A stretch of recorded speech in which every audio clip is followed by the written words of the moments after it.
Our speaker is Cate Klundt, who is, do you need something? No, I can't remember what times ends, and I want to make sure I didn't go like. Oh no, that's good. It ends at, Yeah, I got it. 5:50. Cate is the government relations, sorry, what am I trying to say? Affairs director. Government Affairs Director for the Utah Association of Realtors. And before that, she was the Government Relations Manager for World Trade Center, Utah. Huge difference. Yeah. Massive. And before that, she worked in Utah charter schools. And can I announce your baby as well? Yeah, sure. That's on my list of things. Yeah. My fun facts. Her second baby is arriving in February. Oh. Perfectly timed for the legislative session. Yeah. This will be great. Her favorite Taylor Swift album is Midnights. And my personal connection facts are that Cate is the person in the world that I am most likely to go to for political insights that are fun enough that I can then restate them to other people who will then see me as an insider. She also is the person that I am most likely to mistakenly think is not Secret Hitler when she actually is Secret Hitler. So many times I have been deceived into thinking Cate was not Hitler. And that is why she recorded that. You're never going. That's right. She's not going to let me introduce her to any more distinguished gatherings than this gathering of people. But I'm so happy that she can come join us today because I'm always so interested in her advice on careers in Utah and politics and lobbying. Thank you. And he means gossip. He's texting me for gossip. It's not like political insights. That makes it sound a lot fancier and intellectual than it is. It's gossip. But it's okay. Because that's what the world runs on, is gossip, basically. No, I'm going to try and keep a close attention to the time because I am a yapper and I'll go forever. But my name is Cate Klundt. I am a graduate of BYU, the political science department specifically. That was my major. But I also did a communications minor, and so public relations. So that was, I like to say, where all my marketable skills came from, because that's where I learned how to write, and that is where I learned how to speak. Before we get started, I wanted to take a quick poll, because I feel like, even though I've done this for a few years, I never quite get the balance right. So, what are you more interested in? Are you more interested in my job right now, that I am currently doing? Or are you more interested in how I arrived at this job?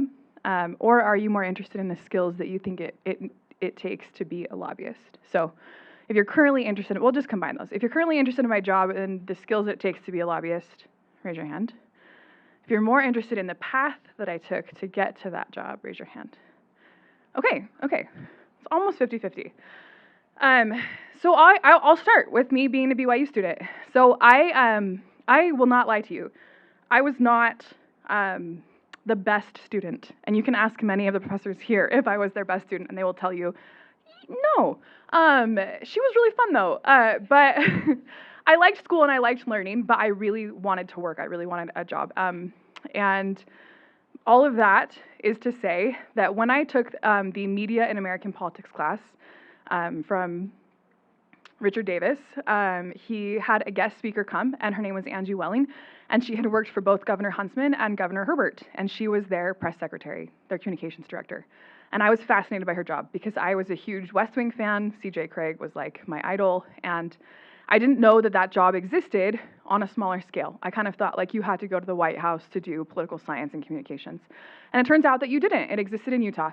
And so after her presentation, I bugged her for probably a solid 10 minutes. Like I was peppering her with questions and how did you get here and is there anyone that you can connect me to? And she was very, very patient and very kind with me. And so we exchanged information and I sent yet another very earnest, probably annoying email about how grateful I was that she had taken the time to talk to me and could she put me in touch with anybody that could help me do what she does. And she eventually put me in touch with the chief of staff for the Speaker of the House in Utah. And they were looking for a communications person for the House Majority Caucus. And so that started basically my political career. I would take winter semester off to go work during the legislative session full time, and then I would go to class for spring, summer, and fall. And that's how I tried to cram all of my classes in. And I did that for years until I graduated. And because I had done that, even though I was graduating into a recession, I still managed to get a full-time job with the house because I had those relationships. I had already been working there. Essentially, they were kind of just waiting for me to be done with school. And so that was very lucky because I graduated in 2012, 2013. Not a great market for people who had a political science degree but no law degree, or no PhD or master's degree. And I still don't have any of those things. I want to be very transparent about that. I don't have them. I never wanted to have them. You will not catch me going back to school. And so I feel like I get invited because I am a unicorn in that sense, in that, like, no master's degree, nothing past an undergrad, but I have still managed to carve out a job in this space, even though I'm surrounded by lawyers on a pretty regular basis. So speakers of the House turn over usually every 4 to 6 years. They get elected by their colleagues. The speaker that I had been hired under was Becky Lockhart, the first female speaker of the House, first and only in Utah.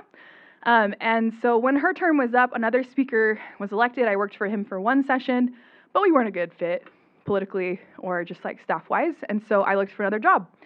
And because of the relationships that I had had working up on the Hill, I had met lots of lobbyists, I had met lots of people in legislative research and other state agencies and state offices, and so I put some feelers out, and the Utah Association of Public Charter Schools was hiring. And they were hiring for a communications director, but I really wanted to lobby, and I knew their lobbyist, and so I basically asked them, can I do both? Like, if I come in and if I'm a comms director for you, can I also register as a lobbyist and learn to lobby from you? And he was like, yeah, sure, but we're not going to pay you anymore. And I was like, that's fine. It's fine. Just as long as I can do it. And so I stayed there for 3 years, and I learned a lot about policy because I was doing education policy. So everything from like curriculum to funding to the different types of LFAs that are in property taxes and things like that. And so it was a really great way to learn something very complicated that not a lot of people learn about. I got to learn how to read state code that way. I got to learn about the budgeting process that way. And I still got to keep my comms skills in use. I was doing newsletters and writing articles for magazines and op-eds and doing radio interviews and things like that. So I still got to keep that up. But in political science, especially in lobbying or government relations, really the only way to get promoted is to move organizations because they generally tend to be pretty small. Think tanks, nonprofits, even like trade associations, they don't have huge staffs usually. And so I wanted more money, I wanted more responsibility, and so I started looking for another job. And I took a huge gamble at this point in my career because I went and did a year-long contract with the World Trade Center organization. The legislature had appropriated money specifically for this trade mission to China and for a person to manage this relationship between the Liaoning province in China and the legislature. I was not qualified, but nobody else applied. And so I got the job. And I learned a lot. And I eventually ended up taking, I think it was 15 senators and representatives and their spouses to China in 2018 on a 10-day trade mission around mainland China. And it was fascinating. I learned a lot of things about international relations. I learned a lot of things about, again, how budgeting works and about policy and those types of relationships. And I got a chance in that job specifically to work very closely with House leadership and Senate leadership because that's who gets to go on these trips. And while my contract there was coming to an end, the job at the Utah Association of Realtors opened up. And I applied for that job. I had a friend who was already working at the organization doing campaigns and elections. And so I applied for this job, and I had known her, but I also am, at this point, a lobbyist in my heart. And so I called everyone that I knew that might possibly know my, hopefully, future boss. And I asked them, after I had given him my resume, to call him and tell him that I was, like, good at my job, that I was, like, easy to work with, and that, like, I would be a good employee, and that I knew what I was doing. To the point where when I came in for my interview, he was like, will you please stop asking people to call me? Like, I get it. Like, you know all of my friends and you've been around. Like, he's like, I get it. You don't have to, like, have them, like, call me anymore. It's fine. And so I started working there in 2018, and I have been there ever since. And so this is my 8th year. What's nice about this job is that it's a large enough organization that I have been able to grow and try new things. It's a complicated enough piece of policy or area of policy that I have been able to learn and grow and stretch my brain in that way so I don't ever really feel stagnant. And also, in my old age, I am a big proponent of doing less. So I like where I'm at. It's very comfortable. I get to do my job and go home and spend time with my family, and I really like the work-life balance that it affords me, which is like a very cheesy like saying, but everyone gets to decide what that balance is for themselves, and I've found mine here, and so they're going to have to pry me out of this chair at this point, out of that office. I really like it. So my job right now, I'm the Government Affairs Director, which means that I manage our PAC and our fundraising for the PAC. I manage the process by which we give money to candidates and to other like public information committees and things like that, or statewide campaigns. I manage our legislative committee, which is about 40 members, like Realtor members. We have 20,000 statewide, but 40 to 50 of them will meet, and they're part of our legislative committee. They help us go through policy. We keep them apprised of what's going on during the legislative session. And then I'm a registered lobbyist, and I still do a lot of comm stuff. I still do a lot of writing. I write magazine articles, I write newsletters, I write white papers, we do social media campaigns, statewide campaigns, all sorts of things. And we do housing. And so a lot of times people hear realtor and they're like, well, you must be like very interested in commissions. And yeah, we're interested in commissions, but we're interested in a lot more than commissions as well. So realtors are considered independent contractors and sometimes brokerage owners. So that opens up an entire space of business and tax policy that impact our members in that way. Also HR, so like workplace protections and things like that. That impacts our members in one way. I know a lot about water because water and development and water rights and land rights and property ownership go hand in hand. That is like the most boring but also most contentious topic that you will ever find, like in Utah politics, is water.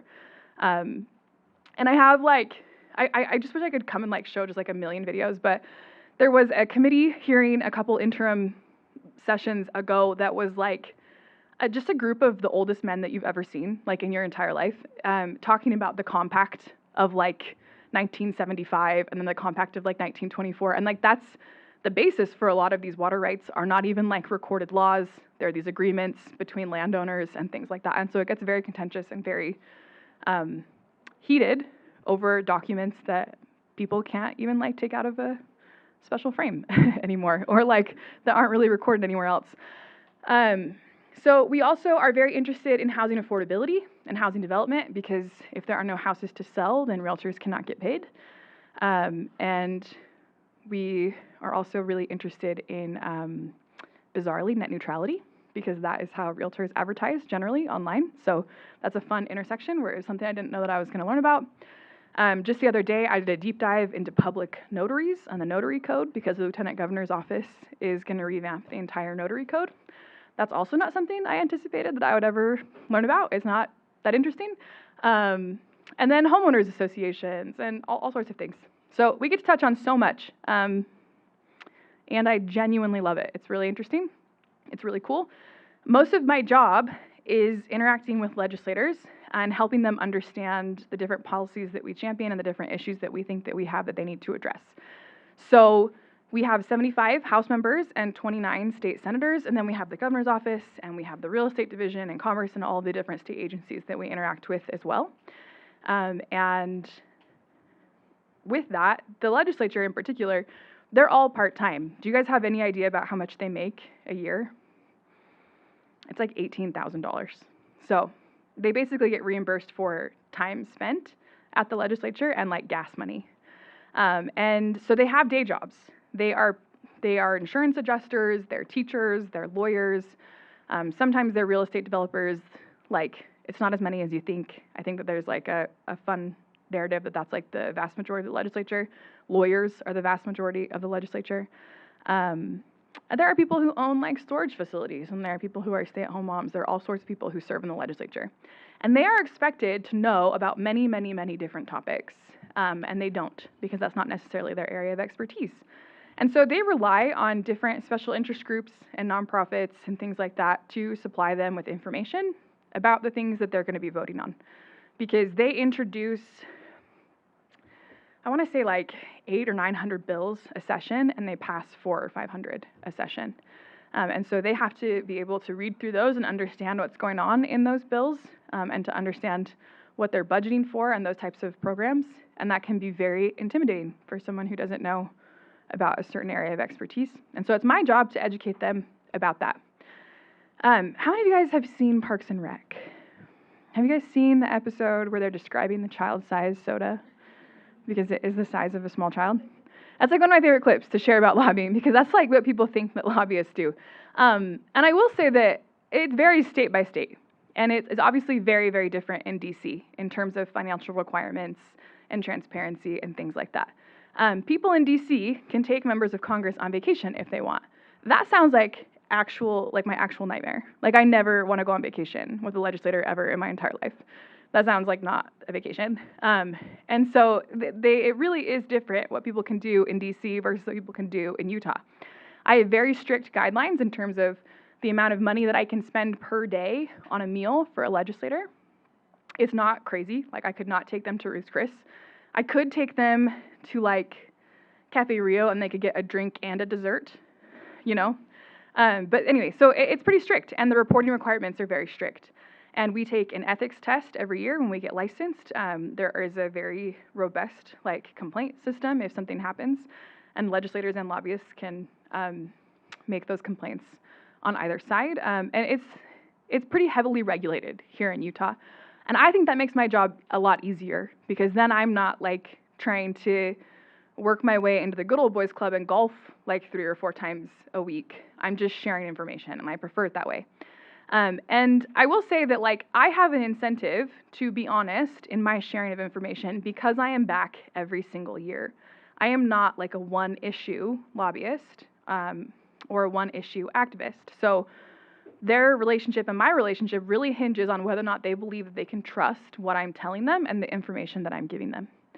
So the incentive for me is not to give them some wildly outrageous data set that proves my point perfectly, but when upon closer examination does not really say what I say that it says. And so that I think is a huge benefit to lobbying in Utah over lobbying in DC or basically any other space. I'm very comfortable with that. I sleep very easy at night, knowing that I'm not taking people on vacation or golfing, or that I'm just sharing information, basically. All right. That being said, that's my job right now. And I wanted to do a quick exercise with you guys, because this is what I find myself doing the most often. So I try to have and maintain relationships with legislators throughout the entire year. But our legislative session is only 45 days. It is the second shortest, or I guess we're tied for shortest with Virginia in the country. Many other states will go for 6 to 8 months. They don't have a constitutional requirement that they have to end at any specific time. A few states like California go year-round, and so it really varies. But with a 45-day session, for me, that means that time is really the enemy, and that's what I'm fighting against. Is there enough time to pass the bill that I want to pass, and is there enough time to stop the bill that I want to stop? And legislators' time becomes very valuable because it is so scarce. And so usually they'll say, yeah, I have a minute. And when they say a minute, they really mean you only have 1 minute to talk to me. And so I find myself talking about bills, talking about amendments in literally 60 seconds. And that is a skill that takes time to cultivate, but also I just want to have you guys try it, okay? So think of a hobby that you do or something that you're very passionate about right now, and I'm going to give you a couple minutes to think about what you would say to someone to get them to join that hobby or that group or that fandom or whatever it is. And then we're going to turn to your neighbor and we're going to spend some time trying to convince each other. I will give you a hint. I usually try to keep my minute to 3 distinct talking points. Quick, really 3 really quick distinct talking points. Okay, so think amongst yourselves for the next 30 seconds, and then we're gonna pair up and pick a neighbor, and we're gonna try this out on each other. It's a little chaotic, but it is fun, I promise. Or maybe it's not. All right, raise your hand when you feel like you know what you're gonna talk about. You've got a topic in mind. Okay, and when we have enough hands raised. Yeah, kind of, yeah. What was the prompt again? Think of a hobby or a topic that you really, really care about, and your job is to convince the person that you're discussing this with to join your hobby or to really care about the thing that you care about. So if I was going to convince you that Taylor Swift's Midnights is the best Taylor Swift album, I would be thinking about 3 distinct points that I wanted to share with you about why that is the best Taylor Swift album.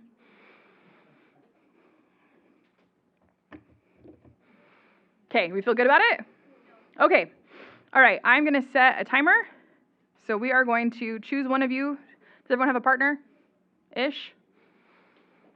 Okay, turn to your partner, choose who's going to go first, and I'm going to set the timer in 3, 2, 1.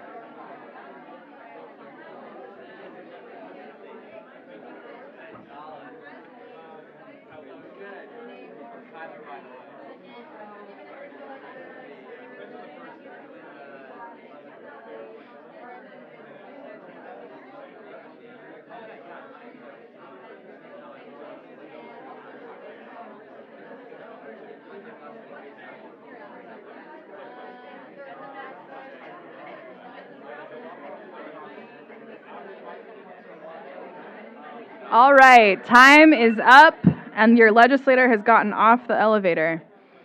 All right, okay, we're going to reset. It is the next partner's turn. Okay, we're going to start the timer in 3, 2, 1. Go for it.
All right, time is up. All right, raise your hand if you think that you did an incredible job. You did a good job, nailed it. Okay, raise your hand if you think it was a little harder than you thought it was going to be. The minute goes by a little faster. Okay, were any of you persuaded by your partner to join a new hobby or a new fandom? Or join a new cause? Okay. All right, okay, well, thanks for indulging me for this exercise. This is something that I do on a pretty regular basis, and I'm not so cool as to pretend like I don't practice. I practice all the time. I practice in my car when I'm commuting. I try arguments out on my husband because he knows nothing about housing, and it's a good base audience, you know? And so communication is a huge part of lobbying. And my sister works in DC, and she's 10 years younger than me, but we might be the exact same person. She's just a couple inches shorter. But we talk about this all the time. Lobbying is sales. Like, I'm a sales bro in my heart, whether I want to be or not. That is the job. But what I'm selling is what I believe to be the best housing policy. But the communications aspect of it is sales. And so when I have a Democratic lawmaker versus a Republican lawmaker, and I will kind of clarify that in Utah, a Republican lawmaker can be many different kinds of Republican. Because we live in a supermajority state, it's almost like Germany, where there are 12 different parties, and they have 12 different ideas of things. We have so many different types of Republican factions within our supermajority. So we have what I would call a very traditional MAGA crowd. We have the Reagan Republican, for sure. We have the Libertarian Republican.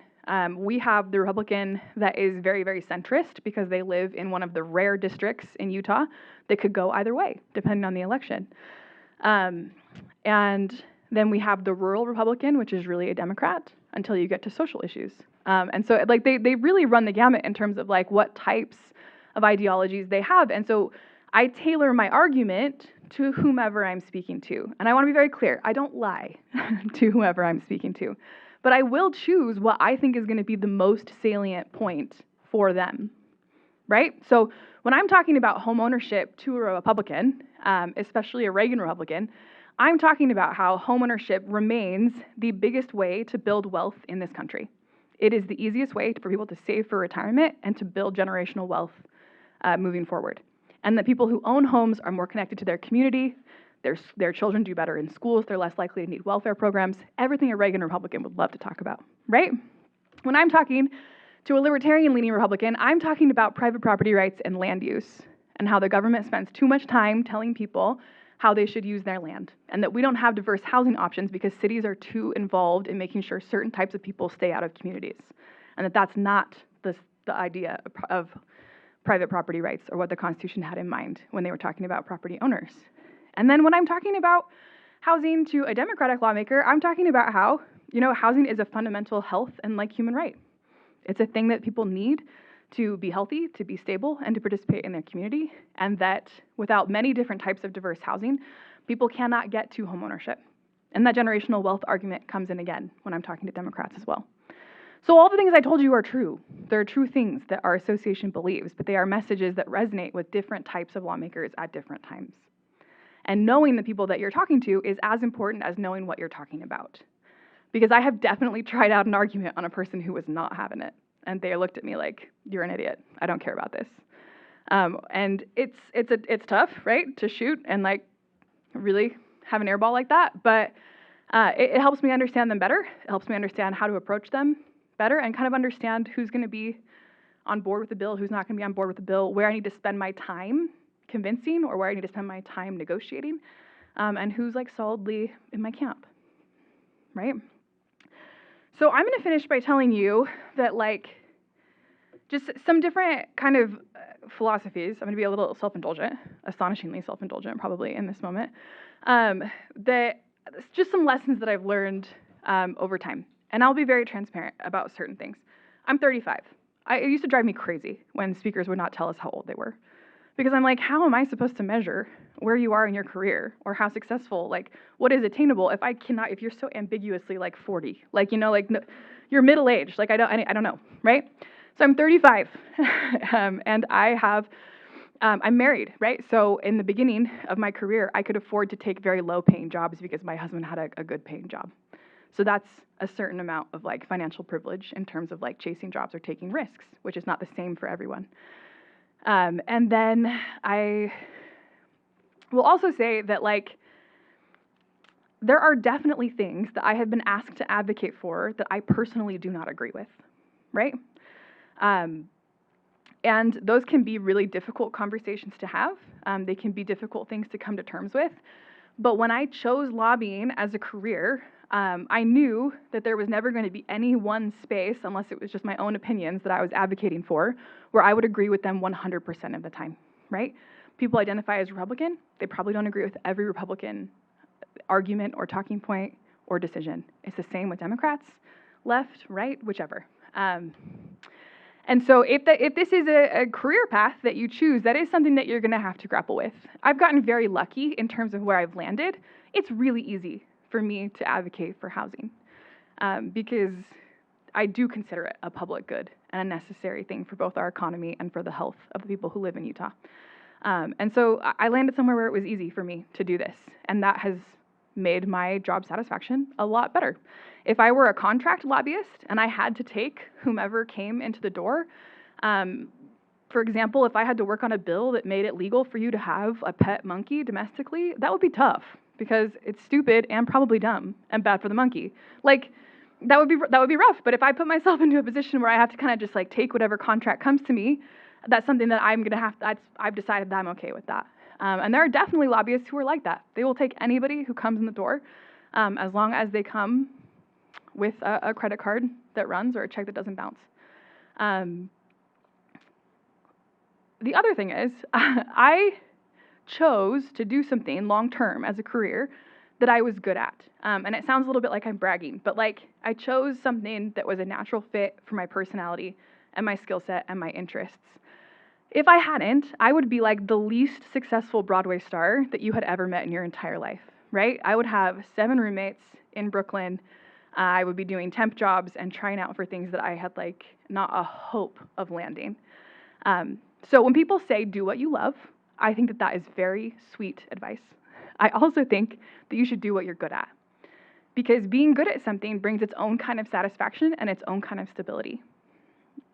Now I have a house that I own, and I do karaoke in the basement on the weekends, and it's really fun. It's really, really fun. But I have insurance, you know, and so that was important to me. And I think I'm happier for it. I still get to do the things that I love. And I do like to do my job. I love certain aspects of my job, but it is still a job. And they call it a job because it's work and you get paid to do it, right? And I think that sometimes we get a little lost in like, if you do what you love, you'll never work a day in your life. And that's not true. Even if you choose something that you love, sometimes having to do it every single day makes you not love it anymore. And I think that it's okay to divorce your self-worth and all of that from the job that you do. Because we live in a capitalistic society. It's a thing that we do for money. So we can buy food, so we can have a house, so we can provide for our families, so we can do karaoke on the weekends, you know, and that's okay. If you have a job and you're like, man, I don't feel like I'm doing what I love, that's all right. That's okay. You might eventually get to something that you do love. You might find a hobby that you love and spend your time doing it that way. But it doesn't have to be that way. So I did want to give you some time for questions. I will say at one point to like liking Taylor Swift, there was like an 18-hour period where the congressional maps for Utah got thrown out and they have to redraw them, and then Taylor Swift got engaged. And the number, it was like 18 hours, and I told my husband, like, this is the high of my life. Like, I don't know that I've been on a high like this since my child was born, you know? Like, I was like, this is incredible. And I got so many text messages from people about Taylor Swift and also about the maps, and that is how I knew that I was living my life the correct way, right? That's who was contacting me about this news. And then, yeah, so I want to leave some time for questions. My last piece of wisdom will be, everything I have done in my life is to spend the least amount of time on LinkedIn as possible, okay? I cannot advocate for that enough. Meet people, find people like in real life. Do not resort to LinkedIn for looking at who might be a thought leader in their job. It's usually fake. Or who might be able to connect you to a job. That's also usually fake. It's a social media site. It's not a great networking tool. So utilize your professors. If you do an internship, utilize the people that you meet during your internship. I got a job lobbying after I got to the house because I had met a lot of different people in my time at the house and I had kept track of them. So keep track of the people that you meet, including me, all the speakers that come to this, so that eventually you can hit them up because someone did that for them and they owe it to you to help in that way as well. Because I annoyed the crap out of Angie Welling and she helped me get a job like 15 years ago. Okay, so do you have any questions for me? They can be about anything. They can be about Utah political gossip. They can be about my job, anything. Yes? You mentioned that you really like your work-life balance now. Yeah. In the past, was it harder like to have a work-life balance, and like now that that you have kids, when did that change, and like how did your work-life that's a great balance question. history? That's a great question. I don't think people are honest about it. No, I worked a lot of hours for a lot of years. The legislative session is only 45 days, and so you end up spending 12 to 13 hours a day at the Hill. That's a temporary thing, luckily, because it's just from January to March. And it also, I think, lets up as you learn more about the session and those types of things. But a few of the jobs that I had that paid the least, I did the most work, and I felt like I was constantly working, but for very little money. The thing is, as you progress in your career, if you can stay at a place for longer than a couple years, I think millennials kind of invented this kind of hopping around from one job to the next every 2 to 3 years. But if you can stay and develop a relationship, if the money works out, right, and the situation works out, my maternity leave was very easy. It was easy to negotiate that. It was easy to negotiate that time off because I had been working for my boss for 6 years at that point. And he trusted me and he trusted my work ethic. And he knew I was coming back, and he knew what I was going to do to prepare for that. And so he was very generous with the time off that I got, and I didn't have to worry about it.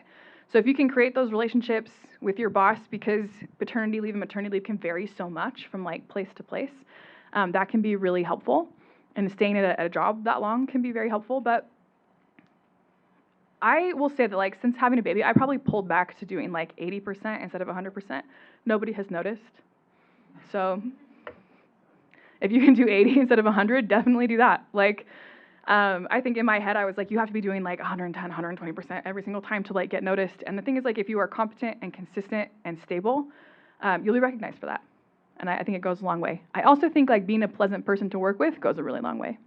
If you're a good hang at work, you will be treated in a different way than if you are difficult to deal with at work. And I have seen people, like, do you know how bad of a lawyer you have to be to like get fired for your personality? Like, because it's billable hours, right? That's basically like how they identify what your usefulness like to the firm. And I have met lawyers that have like literally been fired, and I'm like, I know that you bill a lot of hours. You must be like so terrible like to be around and to like work with, because anyway. But if you have a good personality, if you're easy to work with and you're collaborative, then like that has a benefit that is maybe not so tangible, but I think you'll feel it and I think you'll notice it.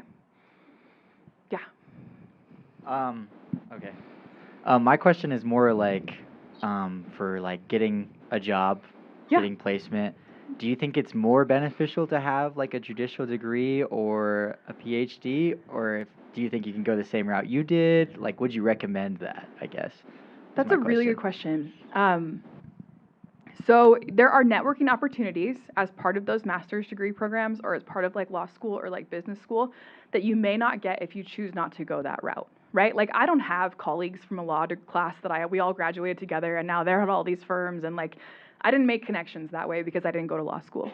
But I did make connections in other ways because I had free time because I wasn't going to law school, right? And so I joined like professional women's groups, professional politics groups. I met people at luncheons and things like that. I did a fair amount of inviting myself places that I probably should feel more shameful about than I do because it all worked out, you know what I mean? And it wasn't for a lot of money, but like I did side projects. I used to work with the Emerging Leaders Initiative. I joined nonprofits and things like that. And there are ways to network and meet people that way. I think that you can do it without a master's degree or a law degree. I think I'm a good example of that. I have lots of other really good examples of that. You can make good money doing that, and you also have to seek out knowledge yourself, right? So I know how to write state code. I know how to read state code. I didn't learn that in law school. I learned it on my own. I learned it from mentors. I learned it from articles. I learned it from books and practice, essentially. So there is not a first-year lawyer who knows more than I do about land use law at this moment in time, right? Especially in Utah. But that's because I've gained that knowledge outside of law school on my own through a multitude of different like resources. And so I think that if you are not complacent, if you're constantly trying to learn new things and to do that, then it's its own type of master's degree, and that experience will pay off with your employer and with the different jobs that you have. My dad's an attorney, and I asked him, like, should I go to law school? And he was like, I think that you would like law school, but I think that you would hate being a lawyer. And it was like kind of the best advice that he could have given me, is that like, yeah, you would like it, but then you would not like what came after, and you would have to pay for the law degree that you just enjoyed. So this ended up being a good fit for me. But I have lots of friends who have gone on to get online master's degrees or gone back to school, and they've really liked it. It wasn't suited for me, but yeah. Yes? Could you give us like a timeline of your professional career with how old you were like at each stop? Yeah, for sure. So I was 20 when I did my first legislative session, and I was at BYU. And so I worked part-time, so I would do full-time during the session, part-time during the rest of the year for the next 2 years. So I started full-time with the House when I was 22. I was with the charter schools for 2 years, so when I was 24, I moved over to World Trade Center, Utah. No, wait, 3 years at the charter schools. I was 26 when I moved over to World Trade Center, Utah. I was 27, turning 28 when I got to the Association of Realtors, and I've been there ever since. I turned 35 in like a week and a half. And I had a baby at 32, and when I was at the Utah Valley Hospital, they acted like I was on death's door, you guys. They were like, a first-time mom at 32? That's crazy. They were like, good for you. And I was like, thanks. Thank you so much. But I'm 35 and having a second, so it's totally doable. If you're worried about that kind of thing, like it's totally doable. And other places in this country, very, very normal. In DC, I would be considered like a teen mom. So just not here, essentially. Yeah. Years did it take you to graduate? It took me 5, almost 6, because I just kept taking winter semester off. And you can only do so many classes in spring and summer. Yeah. So, with that being said, like a lot of people, myself, were like, I'm just focused on graduating. Yeah. Go to graduation in April. So, okay, like, what am I gonna do for my job? Would you advocate for someone like staying longer and like, graduating later to try to like secure connections while you stay at BYU, or just like get your degree and like figure it out after? Like, what's your take on that? Yeah, I think there's a lot of pressure to finish as quickly as possible, or to like stay on a specific timeline, especially if you have like grad school in mind. I think lots of people feel that, like, I gotta get out of here, like I'm not making money, or like I'm spending money on tuition, or I'm supposed to be done. And I would just say, keep your eyes open. If it works for you to like put your head down and power through and then come up to breathe and look for like what's around, that's a totally valid strategy. It worked for several of my friends. I wanted to work, and I wanted a pretty specific job that was political communications, essentially. And so I was really interested in meeting people who did that, and I'm glad that I wasn't super rigid in feeling like, well, I can't possibly take winter semester off, right? Like, that it ended up getting me a job in a really tough like economy. And so I would say like continuously look for opportunities even as you're like focused towards graduating, because you never know if an internship pops up and you defer first semester, if that internship can turn into a job or turn into meeting someone that turns into them giving you a job. And I stayed a few extra semesters at BYU that let me do the exit poll. I met some like really wonderful friends doing the exit poll. I got to know my professors a lot better doing something like that. And I took my time, and it ended up being a little more expensive, but I think that for me it paid off because I didn't want to go to grad school. I wanted a job right out of school. Yeah. What skills do you feel like you naturally had beforehand that made you well suited for your job? And then what other skills did you have to develop to become even more competent at your job? Yeah, well, that's a great question. So I am like fairly extroverted. I think most people can tell that from like meeting me. And so I didn't feel a lot of anxiety talking to strangers or talking to adults or just talking to people that I felt like knew more than me, at least in a conversational setting. It did take me a while to get comfortable pitching policy ideas or going toe-to-toe with a lawmaker, and that was something that I had to practice, is kind of being like, no, like, you know this, you should say this out loud. This is not a dumb thing to say, this is a smart thing to say. So it's not to say that I never felt like imposter syndrome, but I didn't feel like uncomfortable talking to people that I didn't know. So I think that was something that I was naturally suited to working with people in a pretty conversational setting. I took a class at BYU that ended up being the best class that ever happened to me, but it was so weird. It was like a public speaking class, and it was in the music, dance, theater program. And I took it on a whim with my roommates. We thought it would be really funny to get better at public speaking and to just kind of take this class together. We all needed some elective credits. But it ended up being the single best thing that I did at BYU because we did lots of different exercises, and all of them had to be done in front of your class. And there were lots of different types of speeches. You had to like write your biography and give your biography for one of them. You had to give your own eulogy for one of the assignments. But the final in that class was to give a speech about a motivational story, and there was a heckler in the back of the class, and you were graded on how well you did with the heckler. And this guy was so funny. Like, he was cracking open a bag of chips and just like chowing down like in the middle of presentations.